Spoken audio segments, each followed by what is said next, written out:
Au décès de mon père, en fait, j'ai commencé à taguer du coup dans les bâtiments, dans les cages d'escalier. Et ensuite, il y a eu ces murs qui ont été autorisés. C'est ici que tout a commencé pour Nicolas. Adolescent, le graffiti est pour lui un acte de rébellion et une façon de déverser sa colère. Je me suis acheté des bombes avec mon argent de poche. Et c'est là où j'ai appris à me faire mes très fins, mes très larges, mes dégradés.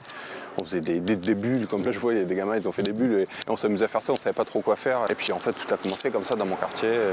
Et puis ça s'est jamais arrêté.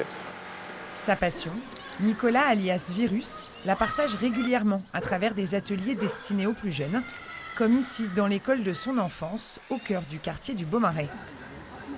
Ils ont tous participé, en fait, classe par classe, et aussi pendant les récrés où ils venaient me rejoindre, ils avaient le droit de bomber, je faisais des zones couleurs. Et donc c'est eux qui ont fait. Depuis 2019, Virus s'exprime aussi sur des toiles, dans son atelier. Si les portraits restent sa marque de fabrique, depuis 1 an, il a troqué les bombes pour le pinceau.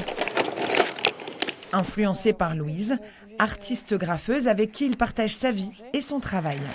Tu vois, par exemple, là, je voulais vraiment refaire le contour ici et même creuser un peu plus. Et pourquoi pas, tu vois. Là, il y a un truc. Mais même toi, tout ça, en fait, j'aime pas les couleurs. Donc, je pourrais même refaire en traditionnel un petit peu ici avec le pinceau. Moi, je peins beaucoup de manière privée, en fait. C'est très intime, en fait, pour moi, la peinture. Et lui, il a ce truc où, en fait, il m'aide aussi à m'exposer, à montrer plus. Et ça, c'est vachement intéressant.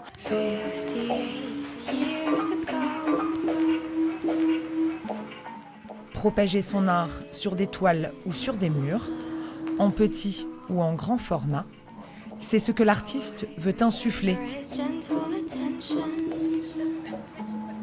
Propager les couleurs sur les murs de sa ville, comme un doux virus.